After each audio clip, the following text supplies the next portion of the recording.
Welcome back to The Science of Getting Rich by Wallace D. Wattles. In the previous chapter, we learned that getting rich is not a mystery, it's a science. Now, you may be wondering, is this opportunity available to everyone? Or is it monopolized by a few? In Chapter 3, we dive into this very question: is opportunity monopolized? Let's find out. Chapter 3, is opportunity monopolized? No man is kept poor because opportunity has been taken away from him, because other people have monopolized the wealth, and have put a fence around it. You may be shut off from engaging in business in certain lines, but there are other channels open to you.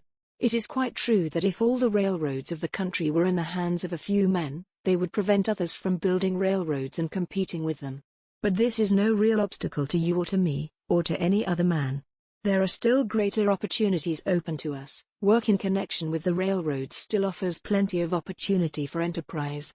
It is true that you cannot have the working of great manufacturing establishments for the supply of the world's markets. But it is also true that you can find a niche of your own in some corner of the industry and make your fortune there. It is quite true that combinations of capital have taken over certain fields of industry, and made it difficult for the individual to enter. But this is only true in relation to a few lines. There are thousands of others that are wide open, and always will be. It is quite true that if you are a workman in an industry where the whole machinery of production is controlled by a trust, you have small chance of becoming an owner or employer. But it is also true that the same trust controls the distribution of goods, and you can make fortunes in supplying goods to the people. It is quite true that capital combines to limit individual opportunity in certain directions, but other channels are always open to the man who does things in a certain way. You cannot be kept down by monopolies if you apply the science of getting rich in your own context. The world is full of opportunity, it is an open system. No man is kept poor by a shortage of riches. There is more than enough for all. A palace as large as the Capitol at Washington might be built for every family on Earth from the building material in the United States alone. And under intensive cultivation, this country could support 5 times its present population, and all live in abundance. The visible supply of wealth is practically inexhaustible, and the invisible supply really is inexhaustible.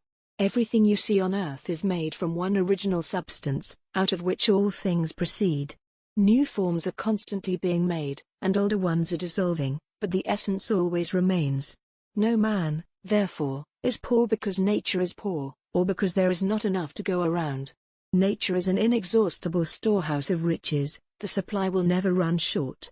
Original substance is alive with creative energy, and is constantly producing more forms. When the supply of building material is exhausted, more will be produced. When the soil is exhausted, it will be renewed. When coal is burned, more coal will be made. When oil is gone, new deposits will be discovered. All this is being done by the creative energy that makes all things. Science has never yet found the limits of this formless supply. The universe is made out of it, but it was not all used in making the universe.